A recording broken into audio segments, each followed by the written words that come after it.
привет! Это Киноалания и уже второй выпуск программы за эту неделю. В понедельник на большие экраны наконец вышли «Мстители», но теперь жизнь продолжается, и уже сегодня в кино стартует несколько свеженьких фильмов. Об одном из них мы сегодня расскажем подробнее. Это подростковая драма «В метре друг от друга». Нам здесь нельзя подходить друг к другу ближе, чем на 1,5 метра, во избежание обмена бактериями. Преследуешь меня? Только чтобы представиться, я Уилл Ньюман. Ты из тех, кто нарушает правила ради призрачной иллюзии контроля. Угадала? Возможно. Какой крутой. Не могу не согласиться. Коротко о сюжете. Подростки Уилл и Стелла больны кистозным фиброзом. Это серьезное заболевание, при котором оказываются поражены легкие. Оба героя находятся в больнице, и если Стелла четко выполняет все наставления врачей, то Уилл ее полная противоположность. Он игнорирует все назначения и постоянно нарушает правила. Естественно, между ними вспыхивает любовь, вот только фиброз не позволяет быть им вместе. Все потому, что людям с таким диагнозом смертельно опасно подходить друг к другу ближе, чем на 1,5 метра. Вот и получается, что Уилл и Стелла ни при каких обстоятельствах не могут коснуться друг друга. Как влюбленные будут бороться за свои чувства, смотрите в кино. Если о фактах. «В метре друг от друга» – это экранизация одноименной книги, которая вышла в свет в этом же году. Студия купила права на экранизацию истории задолго до того, как книга попала на прилавки. Роль Стеллы в фильме играет Хелли Лу Ричардсон. Вы можете помнить ее по фильму «Сплит», она там играла одну из жертв. А роль Уилла играл Коул Спраус. Сейчас он известен своей ролью в сериале «Ривердейл», однако мелькает на экранах он начал еще в начале 2000-х. Тогда он играл одного из близнецов в сериале «Все тип-топ» или «Жизнь Зака и Коди». Смотри, какая красотка! О, а вот второй экземпляр! Не придется делить! У меня есть девушка. Моя милая Эрма. По сути, «В метре друг от друга» классическая сентиментальная подростковая драма. Таких мы уже видели десятки, начиная от «Спеши любить» и заканчивая недавним «Виноваты звезды». Но такие истории актуальны всегда, поэтому почему бы и нет. Идти на него стоит, это будет идеальный фильм для романтического свидания. Теперь вот что еще стартует в кино на этой неделе. Да, мы понимаем, что «Мстители» хит ближайших недель, но кое-что другое тоже есть. Фэнтезийный ужастик «Время монстров». История о средневековом воине, который живет один в мрачном лесу. Его главная цель – отомстить смертельно опасному существу, убившему его единственную дочь. Он каждый раз отправляется за головами чудищ, надеясь, что встретит своего заклятого врага.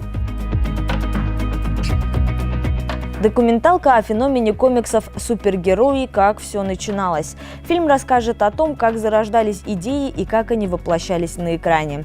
Это сегодня комиксы – целая субкультура, которая наглядно иллюстрирует ценности и взгляды человечества на мир.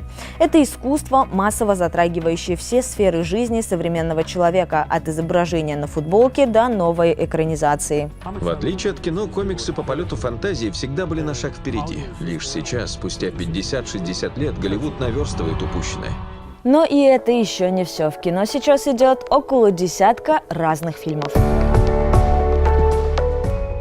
Пошел финальный раунд.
я думала, чтобы такого вам посоветовать на этой неделе, я совершенно неожиданно вспомнила об одном фильме, который посмотрела несколько лет назад.